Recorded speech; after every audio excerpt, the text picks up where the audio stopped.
After 15 years, we're removing you from the board, James announced with a smirk. Times change. I didn't argue. I just opened my laptop and showed them the patent office website.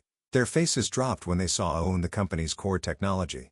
The mahogany conference table gleamed under soft recessed lighting. 15 seats, all occupied except one. Mine. I was standing, watching faces I'd known for 15 years, try to hide their satisfaction behind masks of corporate concern. Please understand, Sarah. James Whitman, our newly appointed CEO, said with practiced sympathy, this isn't personal. The board has voted. We're moving in a new direction. I looked at each of them in turn. Miranda from finance, who'd started as my intern. Peter from operations, who'd called me at 3 a.m. countless times to solve critical system failures. And Thomas, my oldest friend on the board, who suddenly found his Mont Blanc pen fascinating. At 45, I'd spent a third of my life building Nexus Technologies from a struggling startup into a $2.8 billion company. But they'd forgotten that, or maybe they'd chosen to forget. Times change, James continued, adjusting his Rolex, a gift from his father who'd bought his way onto the board 6 months ago. We need fresh perspectives, new energy. What they meant was they needed someone more manageable, someone who wouldn't question their aggressive growth strategies or their ethical shortcuts. Someone not like me. The severance package is generous, Miranda added, sliding a thick folder across the table. 6 months salary, full benefits continuation, and a non-compete clause. I picked up the folder without opening it. When would this be effective? Immediately, James said, barely containing his smirk. We'll announce the transition this afternoon. 15 years of dedication, of missed birthdays and canceled vacations, of solving problems they hadn't even known existed, reduced to an afternoon announcement. I see, I said quietly, reaching for my laptop bag. May I make one suggestion before I leave? James waved his hand magnanimously. Of course, you've earned that much. I pulled out my laptop, opened it slowly, and typed in my password. The familiar blue glow illuminated my face as I turned it toward them. You might want to look at this first. The United States Patent and Trademark Office website filled the screen. Specifically, the page showing Patent No.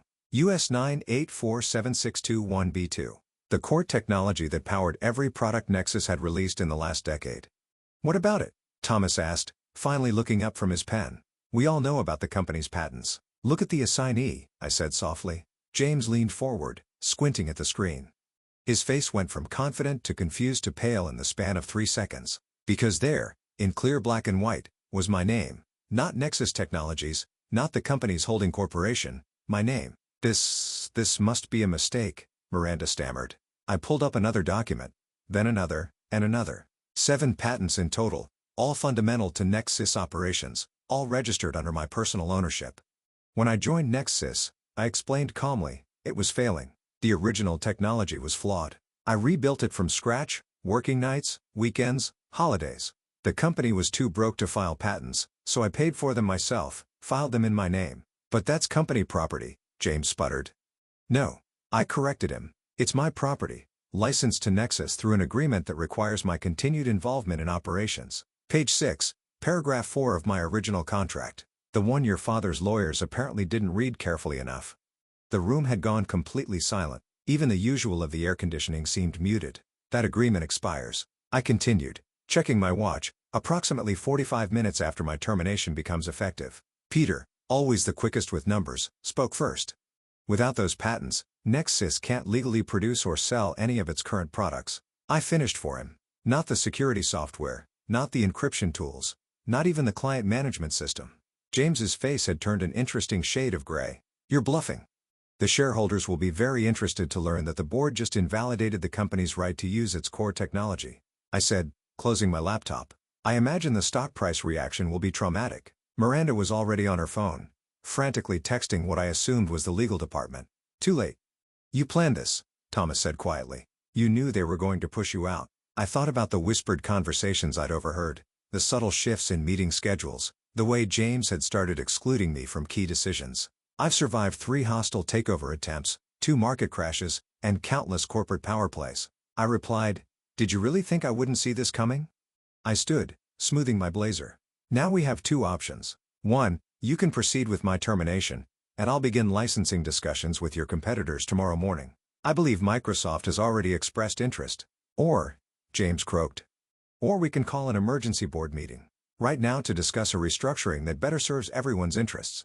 You're blackmailing us, Miranda accused. No, I corrected her. I'm protecting what I built, what I earned.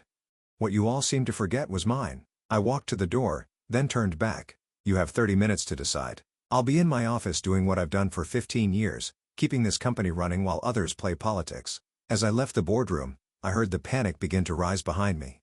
Phones being grabbed, urgent whispers, the rustle of papers being frantically reviewed. I smiled faintly as I walked to my office. They thought they were ending my career. Instead, they just discovered who really held the power all along. And this was just the beginning. 28 minutes later, my office door burst open.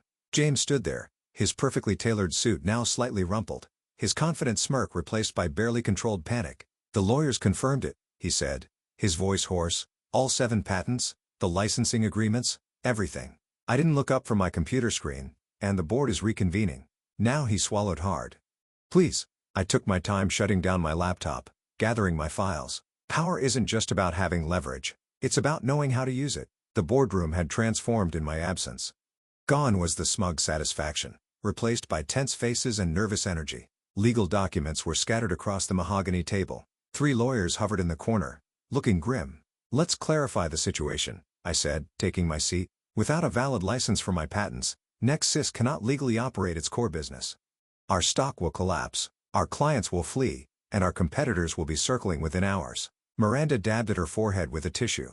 "What do you want?" I opened my briefcase and pulled out a document I'd prepared months ago when I'd first noticed James's father buying up board seats, full control of technology operations, a seat on the executive committee, and 51 of voting shares. "That's outrageous," James exploded. "You can't demand control of the company." "I'm not demanding it," I replied calmly. "I'm formalizing what's already true. This company runs on my technology. It survives by my innovation." It's time the ownership structure reflected that reality. Thomas leaned forward. "And if we refuse," I pulled out my phone, opened my emails, "then I send this press release to the Wall Street Journal. Nexus Technologies loses rights to core patents. I imagine our stock will drop 60% before trading is halted." Peter, ever the pragmatist, spoke up. "She's right. Without those patents, we're worthless. Our clients will break contracts by close of business." James slumped in his chair. "My father will never agree to this." "Your father," I said sharply, "bought his way onto this board 6 months ago. I built this company's foundation 15 years ago. Call him if you want, but do it quickly." "We have." I checked my watch. 17 minutes until the markets close. The next hour was a blur of legal discussions, frantic calls, and hasty document revisions. James's father tried to fight it, threatening lawsuits and regulatory investigations. But even he fell silent when his lawyers explained the implications of losing patent rights. By 6 p.m., it was done. The papers were signed. The press release was revised to announce my appointment as executive chairwoman and chief technology officer. The stock actually went up 2 points on the news. As the board members filed out, shoulders slumped in defeat. Thomas lingered behind. "You could have told me," he said quietly. "We were friends, were we?" I asked. "You knew what they were planning. You said nothing." He had the grace to look ashamed. "I didn't think you fight back. You always seemed so accommodating." I smiled. "That was your first mistake, confusing patience for weakness. And the second, forgetting who really built this company." I gathered my things, ready to head to my new office, the CEO's corner suite. "I'll see you at tomorrow's executive committee meeting. Don't be late." As I walked through the building that evening, employees stopped to stare. News had spread fast. The quiet tech genius who'd been about to be ousted was now their boss. My phone buzzed constantly. Journalists seeking comments, competitors testing waters, old colleagues offering congratulations. I ignored them all except one message from my mentor, Dr. Helen Chen, who taught me my first coding class 20 years ago.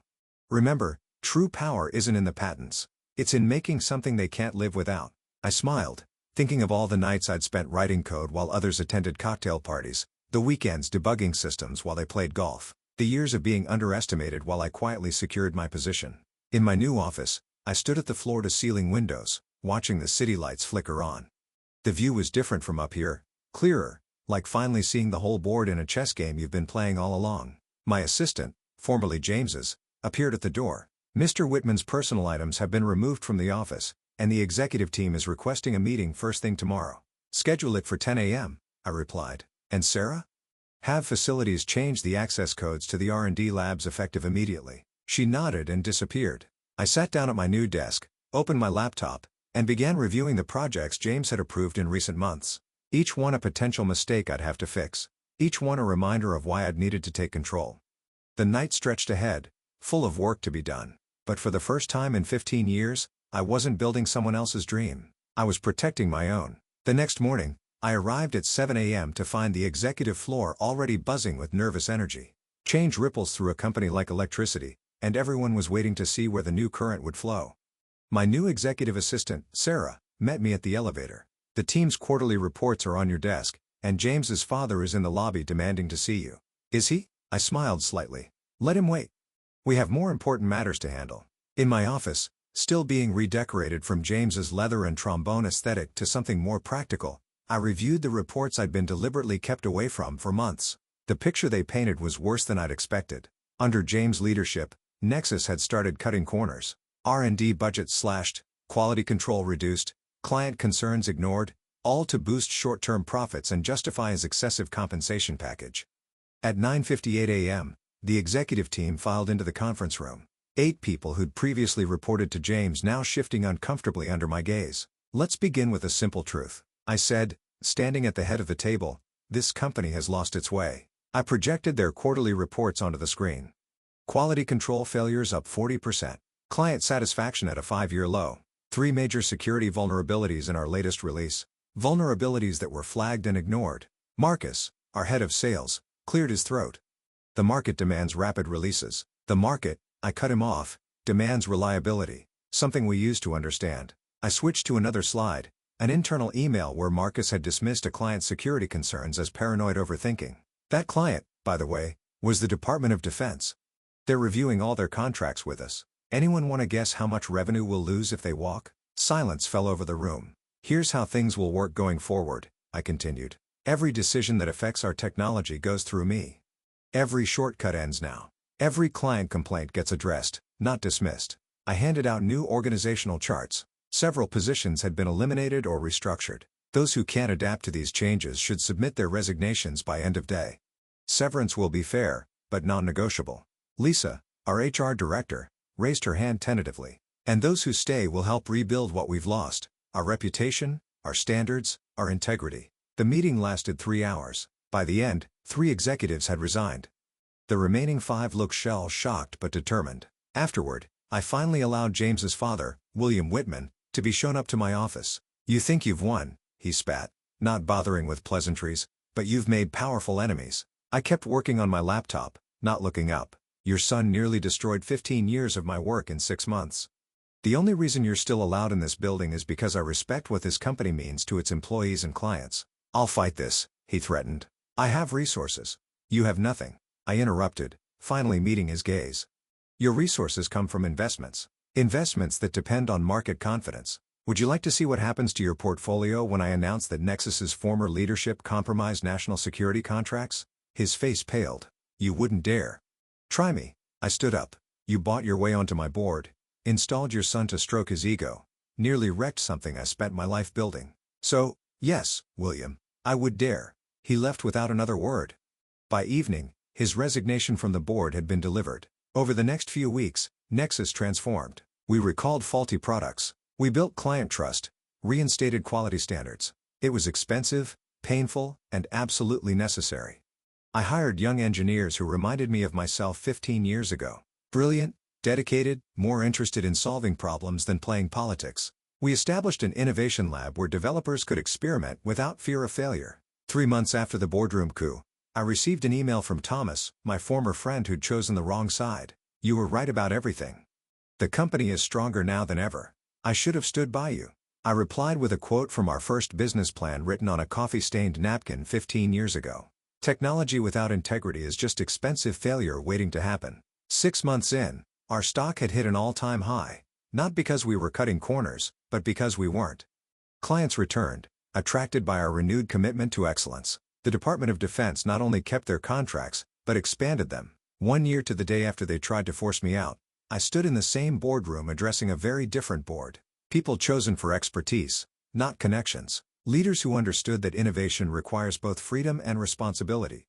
A year ago, I told them this company forgot its foundation, forgot that technology isn't just about code and patents. It's about trust, about building something that lasts. I looked around the table, seeing nods of understanding. We lost our way once. We won't lose it again.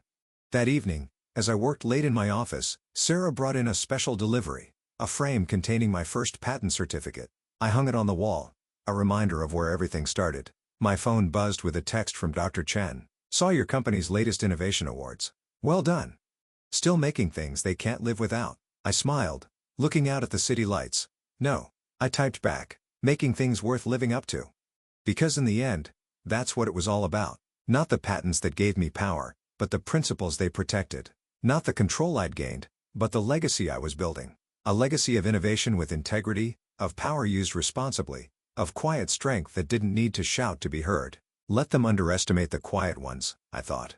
We're the ones who build the foundations they stand on. And when those foundations shake, they remember who really holds the power, not in patents or positions, but in the simple, undeniable truth that some things can't be bought or stolen. They have to be earned.